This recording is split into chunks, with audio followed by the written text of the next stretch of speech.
Hi, this is the Bar River, and it just goes through the south end of our property. Today I'd like to talk more about the soul, as my theme of all these talks is God and the soul. I thought I'd just say more about what I believe the soul to be. Now, the first human soul created by God was in Adam and Eve, or the correct names really are Aman and Amon, A-M-A-N and A-M-O-N. That's the actual names. And they were created as whole humans without having to go through a birth. They were created, and they had a physical body, a spirit body, and the soul, all complete. And they also had the ability to have children. So that God designed that, the ability, and so that's where the humans started, and then of course how we're continuing to be. And God, so what happens after Aman and Aman was anytime there was a conception, then immediately after conception, God would put a soul into that body, that conceived human organism. And the souls are, since then, souls have been created, and I guess there's a lot of souls created, and they're waiting to be put into a body.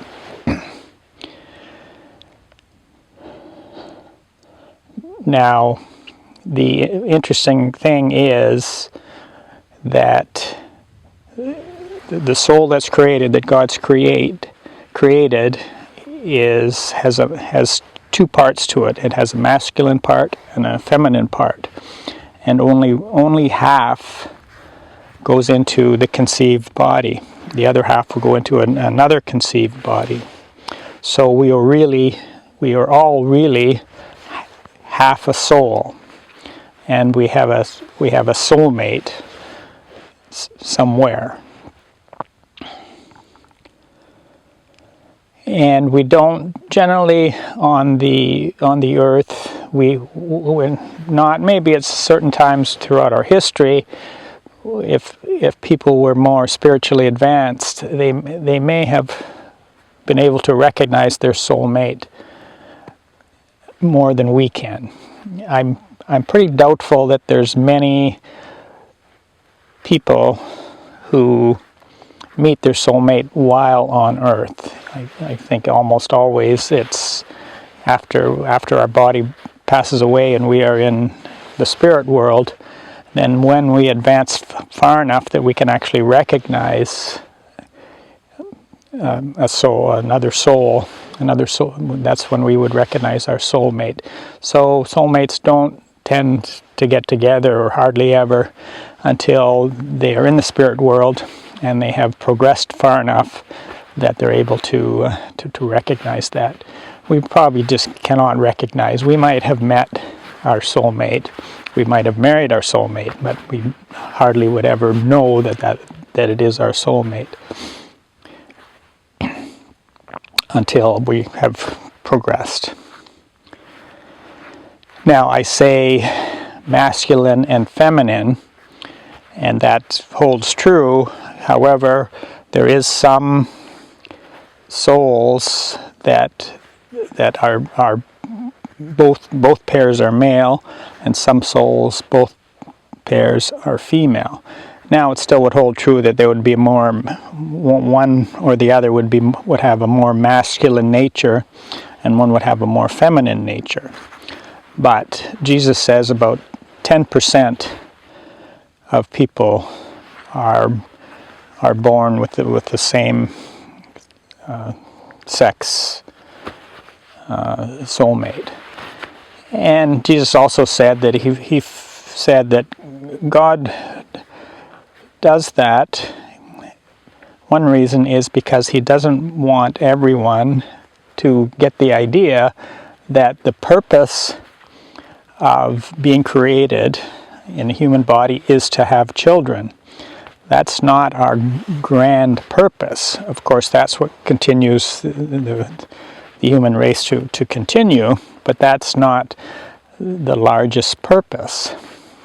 The largest purpose is for us to reclaim our spiritual and our soulful nature, and for us to become closer and closer to God. That's what Jesus said is God's intention. So each soul does have an attraction to the other soul, and with our lives on earth, we get so caught up in what's happening in our physical material existence that we lose sight of many of our desires. We do things. We do a lot of addictive things on the earth, and that covers up our feelings and our soul. And so we don't necessarily feel that attraction. I think most people do kind of feel an attraction to something, to somebody who would be there, who would complete us. However, we don't necessarily are able to hone in on or to be able to be attracted to the actual person who is our soulmate. And we might not at all like our soulmate if we did meet them. On earth, we each are individualized on earth, and we each do have different interests and different things we do, and different amounts of sin. So we're all in completely different places, and we move around a lot more than we used to. And so it's not, we may never meet our soul while on earth. We might. But we probably wouldn't know that they were our soulmate.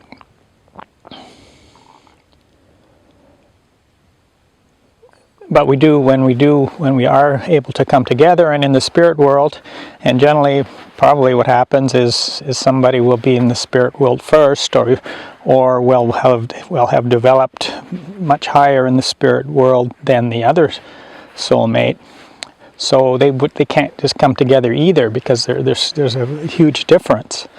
And in the spirit world, you can't, depending on your condition, your soul condition, you can't just go visit higher realms of the spirit world.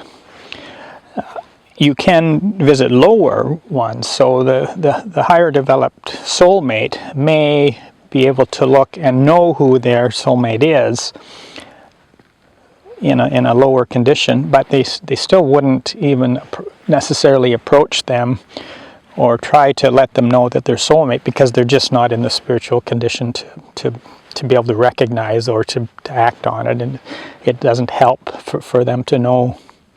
So, and if Jesus can actually recognize, and higher up spirits would all be able to recognize different people are soulmates without the soulmates knowing who they are, just because of their spiritual condition. And now Jesus and Mary, of course, are soulmates. So what they have done is they progressed, and they met in they were together in the first century as well, and so they knew that they were soulmates on earth, and other people do, depending on the time, but they certainly did. And of course, Jesus died first, and then Mary died later, and then they would have been together probably quite quickly in the spirit world, because their spiritual level was fairly high. And they lived together, and they grew together as one, higher and higher through the celestial heavens, until they're very, very close to as close as anybody has ever been to God. And they did incarnate. They decided to incarnate again on earth, but it was the same process. Jesus came first and was incarnated into a conception on earth, and it was quite a number of years later that Mary came. And because when you're incarnated, and it's not a common thing to incarnate. You have to have been in that state where Jesus and Mary were, very, very high state, spiritual state, to be able to incarnate. So there's not very many people that have incarnated. At that time, 7 pairs of souls, 14 people had decided to incarnate again. I don't say reincarnate, because reincarnate conjures up the ideas we have about reincarnation, and they're just not true. There hasn't been any reincarnation until those 14. And I think only now 4 of those have recognized who they are and reclaimed who they are. Jesus and Mary and one other couple. As far as I know, I don't know that for sure. It's not an easy thing because you come in, you incarnate into another body, and you grow up in a worldly, an earthly body, and so you have a lot of the same difficulties and problems and emotional harms that anybody else has. And so then it's a process to work that out. And Jesus and Mary were quite old before they, not old, but they were, I can't remember how many years, maybe 15, 18 years ago, did they again recognize who they were and understood that they were soulmates again. So they lived quite a long time on earth without knowing that, and without really reclaiming who they were, because it's not easy. It's not an easy thing to do. So soulmates do come together, and in time, possibly we all will come together with our soulmate. Now, there is a difference in the spirit world also, and there's a difference of spirits who followed what's called the natural path, and there is a limit on that as to how high they can go into the spirit world, and it's possible that they certainly wouldn't have as much recognition of their soulmate if that's as far as they progress. But into what's called the celestial spheres above that, and certainly in those, somewhere in those spheres, you well know and be together again with your soulmate. So I talked before about the soul going into a body and into a conceived body, but I hadn't really said that that's only half a soul. So we all have that to look forward to, and it's quite exciting, and something to really treasure when that does happen. It's kind of the first order of business, the first order of God's growth for us is our connection to God, but of course the second one is our connection to our soulmate. It's just has a very heightened aspect in the progression of the soul. So I think that's enough today about the souls and soulmates. So thank you for listening.